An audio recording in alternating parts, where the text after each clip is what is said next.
Good morning, everyone. I am Senator Lindsay Port. I represent Burnsville and Savage in the South Metro. Yesterday, the Minnesota Senate showed up for Minnesotans. We passed $40 million in emergency rental assistance as a bipartisan vote off the Minnesota Senate floor. That's right.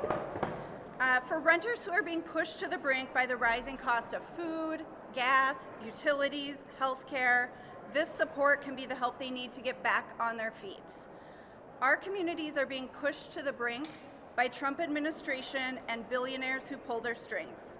I've heard from mayors and county officials and community advocates across the state about how desperate their communities are right now. The federal government is dismantling SNAP and housing programs while spending hundreds of millions of dollars on ad campaigns for ICE. We can see what their priorities are: paying for violent occupations of our cities and cutting taxes for billionaires. The Minnesota legislature needs to show up for Minnesotans. We have to do everything in our power to keep them safe and housed. I am proud of the work that every advocate, every county official, every Senate committee member did to get this bill passed on a timeline that is critical for our neighbors.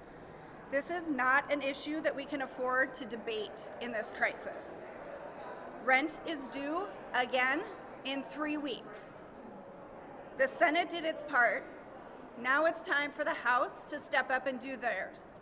I call on Leader Demuth to give this bill a real hearing, bring it to the floor immediately, and pass emergency rental assistance for Minnesotans, put it on Governor Walz's desk so he can sign it. Minnesotans need our help, and we're ready to do it.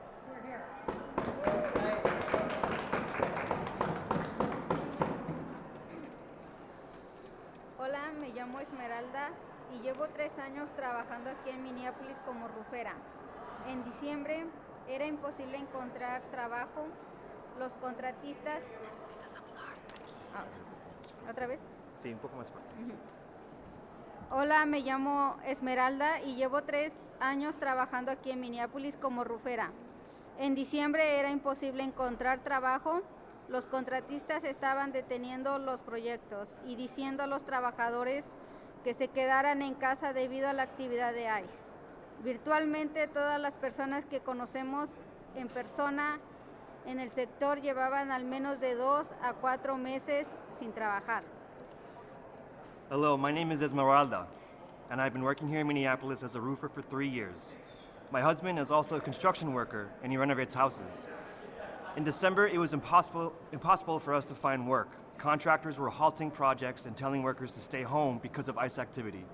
Virtually everyone I know personally in this industry has been out of work for at least 2 months, if not 3 or 4. Las consecuencias económicas y las familias han sido nefastas. Al finales de diciembre, mi esposo se decidió a vender su camioneta del trabajo para que pudiéramos pagar nuestros biles, renta y evitar el hambre al despejo de la renta, cuando el trabajador tendrá que pedir a otros trabajadores que lleve en el coche para mantener a nuestra familia. También recurriremos a fondo de alquiler de CETUL para pagar la renta de marzo, ya que se nos acaba el dinero de la camioneta que no sabemos qué hacer ahora. The economic consequences for our family have been devastating. At the end of December, my husband decided to sell his work truck so we could pay our bills and rent and avoid hunger and eviction. When he returns to work, he will have to ask other workers to give him rides to work so he can support our family.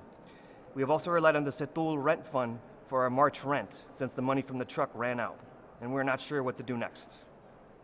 Esta crisis en la que miles de trabajadores se encuentran en dificultades económicas, se enfrentan en desalojos en consecuencia directamente de violaciones y medidas del gobierno federal, y necesitamos el apoyo de todos ustedes, de nuestros representantes de Minnesota.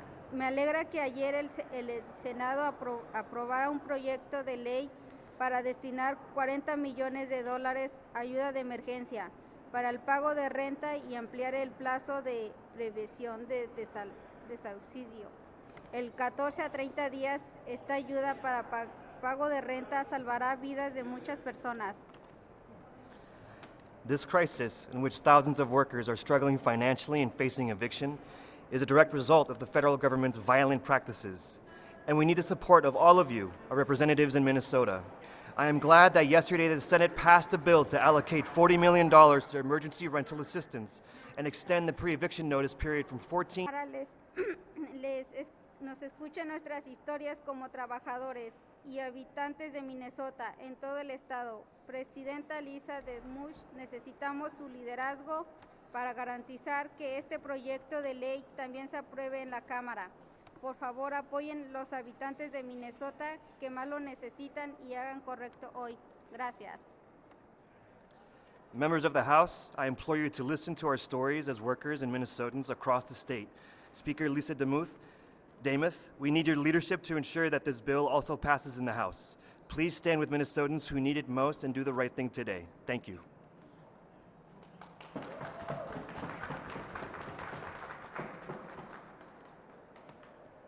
Hello, my name is Bernie Burnham, and I'm the Closer? All right. My name is Bernie Burnham. I'm the president of the Minnesota AFL-CIO, our state's federation of more than 1,000 local unions who collectively represent more than 300,000 members who come from every walk of life and work in every corner of Minnesota. Working Minnesotans are in trouble. Operation Metro Surge kept people away from work and forced businesses to close their doors for weeks. The significant loss of income and for countless Minnesotans, the ripple effect that loss has had on everyone, combined with seemingly endless increases, and the cost of essentials like food and fuel, has made the makings of an eviction crisis now that the rent is coming due. On Tuesday, our General Board of the Minnesota AFL-CIO passed a resolution calling on state, county, and municipal elected leaders across the state to do everything in their power to keep working people and their families in their homes. We know the federal government isn't going to step in to clean up the mess they created, so it's up to Minnesotans to take care of one another. So to our friends with us up here today and to every lawmaker in this building, working Minnesotans, your constituents need you to act now before this becomes a crisis we cannot stop. Thank you.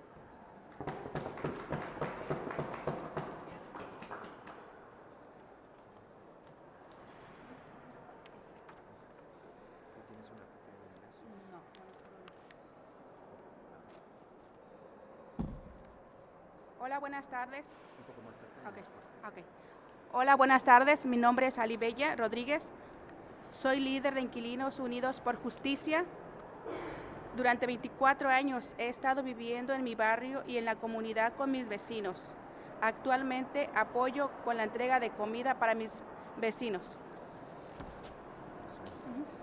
Hello, my name is Alibella Rodriguez. I'm a leader of the Inquilinos Unidos por Justicia.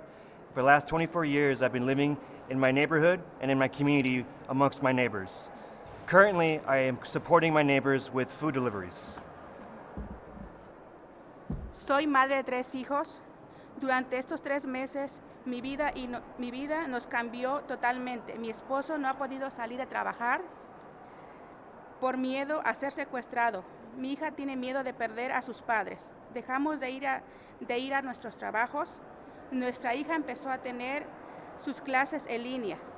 El miedo de no salir a caminar, el miedo de no poder sacar la basura, ya que mis vecinos me ayudan para hacerlo. I'm a mother of 3 children during these 3 months of our lives that have changed everything. My husband has not been able to go to work for fear of being kidnapped. My daughter is fearful of losing her parents. We have stopped going to work. Our daughter started taking classes online, and the fear of not being able to go outside to walk, to even take out the trash because our neighbors have.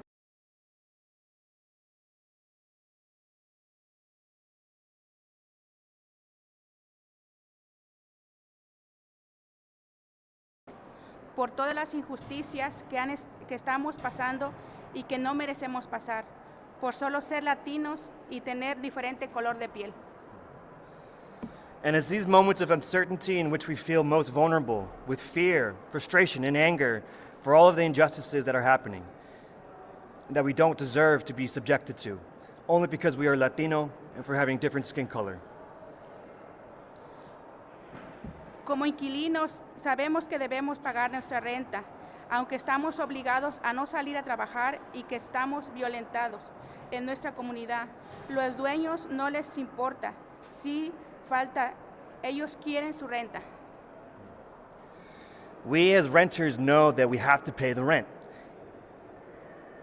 Even though we are forced to try to go out to work, and we can't because of the harm being done to our communities, despite this, property owners do not care, they simply want the rent. Es por eso que estoy aquí, dejando saber a nuestros gobernantes no nos den fondos suficientes para que tengamos recursos para pagar la renta, nuestras necesidades. Como familia no tengamos el riesgo de ser desalojados y perder el único lugar donde nos sentimos seguros y protegidos. And that is why I want to let our representatives know that they should give proper funds so that we can have the resources to pay rent and for our necessities, and so that our families do not have to carry on the risk of being evicted to lose the only place we have in which we feel safe and protected. No tenemos recursos para pagar la renta. Nos sentimos solos, abandonados por nuestros gobernantes, porque al no tener apoyo, muchas familias serán desalojados. Gracias. We do not have resources to pay the rent, and we do feel alone and abandoned by our representatives, because without support, many families will be evicted. Gracias. Thank you.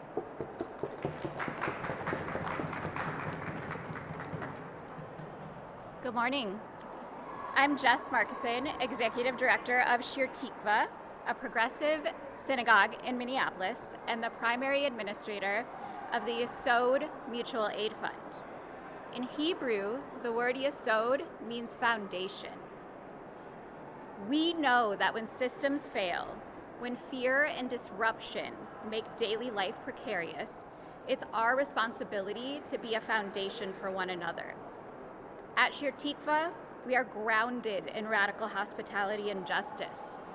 Caring for our neighbors is not optional. It is a sacred responsibility.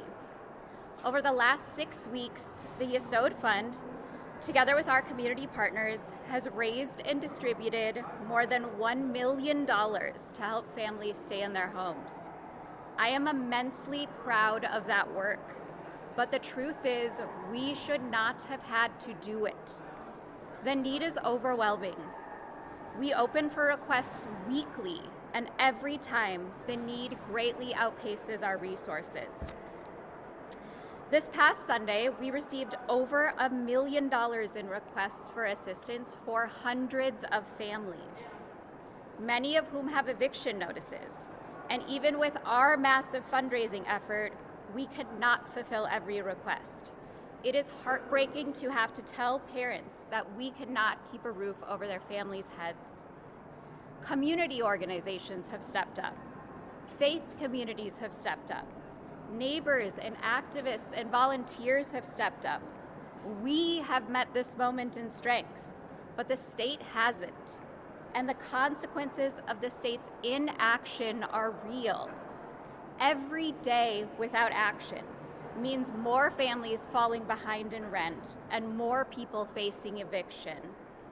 Helping families stay in their homes is not a partisan issue. Caring for your neighbors is not a partisan issue. It is not too late to stand up and do the right thing for Minnesota. Even if some choose to overlook the human implications of this issue, it is irresponsible to ignore the financial implications. Housing stability is the foundation of a healthy community. We are doing everything we can. Now the legislature must do its part, because when families are asking for help and we have the resources to respond, the question is simple. Will you meet this moment or will you look away? Thank you.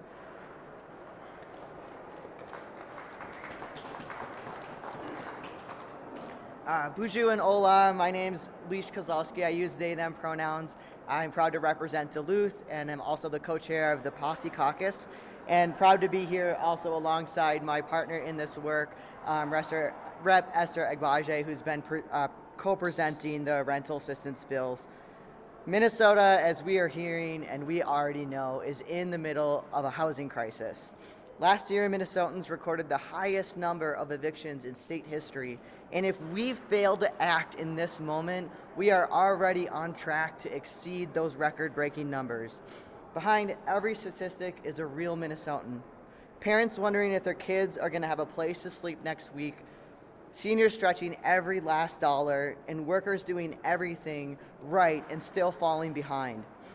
Evictions are not inevitable, and we can in fact take action today. On day one of the Housing Committee, that's what we did. We brought our bill, a $50 million emergency proposal to help Minnesotans stay housed, because we know that an ounce of prevention is worth a pound of cure. But Republicans said no. They told us the problem was the budget, and they demanded a budget-neutral solution. So we went back to the drawing board, and that's exactly what we brought forward. Yesterday, as the Senate passed their emergency rental assistance bill with bipartisan support at the Senate floor, we brought our bill back up in the House committee, reduced, refined, responsible, and budget-neutral, that delivers $40 million in assistance out to counties and tribal nations. And Republicans told us no again. And at some point, this becomes nothing about the budget. House Republicans are choosing to bury their heads in the sand. Meanwhile, their constituents are coming up, showing up, and sharing their stories that they're facing evictions and utility shutoffs. In Minnesota, we have a proud bipartisan tradition of stepping up when disasters strike. And this is a disaster brought on and compounded by our own federal government. Whether it's a natural disaster like a wildfire, a pandemic, or an economic shutdown like a mine that shuttered, this should be no different. This is not a red or blue crisis. This is a collective Minnesota crisis. I also want to note that yesterday was Homeless Day on the Hill. And as my county commissioner, who was one of the biggest proponents for the Tyler settlements in fighting for housing justice like Miss Tyler, she got a text message from a resident saying, we need $350 to make sure that we're whole for the March rent that we owe. And April rent is looming. I was thinking about Alan, who was a young adult in my district, who had just gotten a job and was so close to getting housing, but was still living outdoors. And we found him on the lake walk inside his sleeping bag. And I'm here as a cautionary tale because as a kid who grew up in housing instability, right before I came to the Capitol, my mom passed away from homelessness. And just last year, homelessness struck again for my brother, who didn't even make it past his 38th year. Prevention of evictions literally saves lives. And so we are here today calling on Speaker Demuth and our House Republicans to please match the courage and conviction and clarity of Minnesotans. Let's move this bill forward. Let's get this to the House floor and to the governor. And let's make sure that we don't leave any Minnesotan out in the cold and without a roof over their head. Thank you.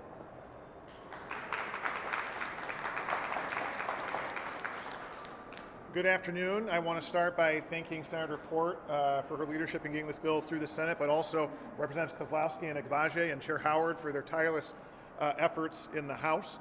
Folks, this is a crisis. Minnesota had a housing problem long before ICE descended upon our state, but that has made a bad situation so much worse. All across Minnesota, the situation is getting absolutely desperate for thousands upon thousands of Minnesotans, and the time for action has already passed, but is clearly upon us. And what we hear from Republicans, the only response we hear, is that people made a choice to stay home, which would be laughable if it wasn't so offensive. No one in Minnesota chose to have ICE come to Minnesota. The president made that choice, and we should remember that he made that choice because he wanted retribution against the state of Minnesota. His words, retribution. When you stay home because you are too afraid to go to work, because you have a legitimate fear that someone is going to arrest you just because of the color of your skin or because of the accent you speak with, that's not a choice. And to suggest otherwise is ridiculous. House Democrats will make this bill a priority all session long, because we will stand up for those Minnesotans who had to stay home because of ICE. We will stand up for them every single day, and we will use every tool in our arsenal to ensure that people are protected. So thank you again for being here, and we're happy to take questions. Someone explain what you said. I wasn't at the hearing, I'm sorry, but the new version is budget neutral. But do you mean that it fits within the current surplus, or were there other ways in which it's more budget neutral? And do you want me to? It matches the Tyler settlement funding that we did in the Senate. So with the Tyler settlement, there's about $40 million that's unclaimed after the claim date has passed. So it's not included in the forecast. It's budget neutral. It will cancel back to the general fund on July 1st if it's not redirected somewhere. So you're using money from this settlement? Correct. Yep. Or can you kind of go into the explanation for why you want to use that money, why it makes sense to go from one to another housing situation? Yeah, absolutely. Geraldine Tyler was a 94-year-old North Minneapolis Black woman who Hennepin County seized her house for a couple $1,000s in unpaid property taxes, sold her house, kept the proceeds, and just left her alone. She sued, feeling this was wrong, took it all the way to the Supreme Court, kept fighting, and won a unanimous decision. Because of her incredible fight, it opened a class action lawsuit for other Minnesotans whose property had been wrongfully taken by counties. The state in 2024 put together a $109 million settlement that we expected to meet the needs of the whole class action suit. The time for those claims has passed. It was in June of last year. There's still a few of those that are being processed, but no new claims can be filed. And the Attorney General who oversees that fund says there's about $40 million left. That money was put aside by incredible work by the House and Senate Posse caucuses, who really fought for those dollars because they are a representation of the state stepping up and paying back those who the government wronged. This is a perfect opportunity to say that same thing. We are in this position because of the choices of the federal government, cuts to SNAP, the refusing to fund the healthcare tax rebates, not to mention the ICE surge, utility costs, now gas prices. We're at war with Iran for some reason that people are just going to pay more for. So this is a great opportunity to continue the legacy of that money and help keep people stably housed. So Speaker Davis in her statement yesterday saying this isn't coming once before, said her caucus is concerned that people who are undocumented would be able to get the money, seek the money as well. Can you respond to that? Why is that important to you? Is it something that you want to compromise on? Sure. So I'll just say that, the way that our bill is written is that it's eligible for Minnesota residents. The funding that out of the $40 million would go out to counties and to tribal nations, and then that would be distributed out to the FHPAP providers. Those are rental assistance dollars that Republicans and Democrats vote for. In fact, we just passed them last session, and so they're trusted partners that go out to Minnesota residents. And as we talked about in committee yesterday, the focus around what does status, legal status mean? We know that, to your point, President Trump and this administration frankly do not care. They have disregarded in every avenue and chance that they've gotten folks who have temporary legal protected status, like asylum seekers, refugees who are here and who have had the rug pulled out from underneath them, like Venezuelans, Haitians. And so these are dollars that are going to go out to our community members, and there is, as long as you are a Minnesotan, you are a Minnesotan who are we going to make sure you have a roof over your head. I would just make one additional comment. Mike Howard, co-chair of our housing committee. These dollars functionally go directly to landlords. So all 40 million of these dollars, the mechanisms go in place. They don't go to the individual, they go to the landlord, and create really a win-win situation where we keep people stably housed and our housing providers are able to get paid. So the eligibility is the same as is under the previous